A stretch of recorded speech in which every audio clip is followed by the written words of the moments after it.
আসসালামু আলাইকুম সবাইকে। তো আমার এই স্ক্রিনের ছবি দেখে অলরেডি বুঝে গেছেন আজকে আমি কাকে নিয়ে কথা বলবো। আমাদের সেই ইলিয়াস কাঞ্চন। তো আমাদের বাংলাদেশ চলচ্চিত্রের এক সময়কার খুব জনপ্রিয় একজন অভিনেতা এবং পর্দা কাঁপানো নায়ক ছিলেন।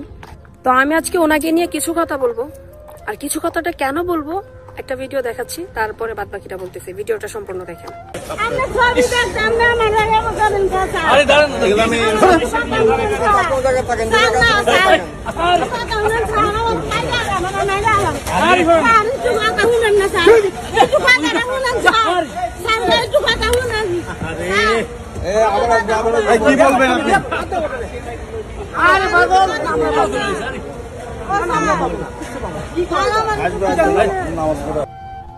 কি ভিডিওটা দেখলেন না কিছু শুনছেন? আমি বলি, এই ভিডিওটা দেখার পরে কিছু মানুষের অজান্তেই তাদের দিল মন কেঁপে উঠছে। কেন?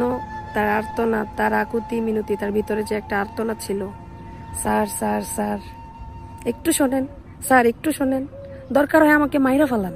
কাঞ্চন স্যার, আপনাকে একটা কথা বলি, আজকের ইলিয়াস কাঞ্চন আপনি কিন্তু একা হাইটা হাইটা এখানে চলে আসে পড়েন নাই না। ইলিয়াস কাঞ্চন আপনি একা একা হয়ে যান নাই। আজকে যে ভদ্রমহিলাটাকে আপনি ইগনোর করলেন, ধাক্কা দিয়ে দূরে সরাই দিলেন, তাকে 2 মিনিট সময় দিতে পারলেন না, উনি এবং উনার মতো কিছু মানুষের কারণে আজকে আপনি ইলিয়াস কাঞ্চন। যেই ভদ্রমহিলাকে আপনি কথা বলার জন্য 2 মিনিট দিতে পারেন নাই, অথচ মাসকে মাস দিনকে দিন উনি এবং উনার মতো মানুষ আপনার 2 ঘন্টার মুভি দেখে আসছে। একটু চিন্তা করেন, মানুষ মানুষের জন্য এত অহংকার কিসের?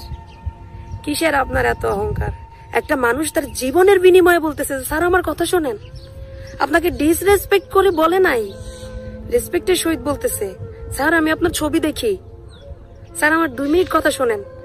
আপনি 5 ওয়াক্ত নামাজ পড়েন শুনলাম, এখন এগুলা কি লোক দেখানো নামাজ পড়েন নাকি আল্লাহকে ভয় করে নামাজ পড়েন? যদি আল্লাহকে ভয় করে নামাজ পড়েন, আল্লাহর বান্দাকে তো এভাবে আপনি ইগনোর করতে পারতেন না, এভাবে ব্যবহার করতে পারতেন না।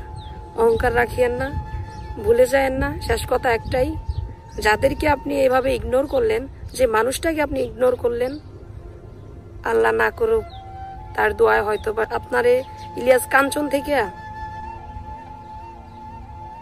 বাদ বাকিটা বললাম না। আপনি সম্মানিত ব্যক্তি, আপনাকে সম্মানের জায়গায় রাখলাম, নিচে নামাইতে 2 মিনিটও লাগবে না। যে 2 মিনিটের জন্য তার শরীরে ধাক্কা দিয়ে তাকে ধুর ধুর ধুর ধুর করে সরাই দিলেন, ধমক দিতেও একবার আপনার বিবেকে বাঁধলো না, আপনার সিকিউরিটি দিয়ে তার শরীরে হাত দেওয়াইছেন, ওই 2 মিনিটই কাফি আপনাকে ডাউন করার জন্য।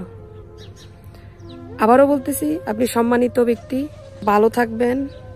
অহংকার পতনের মূল, শেষ কথা এটাই, অহংকার করিয়েন না।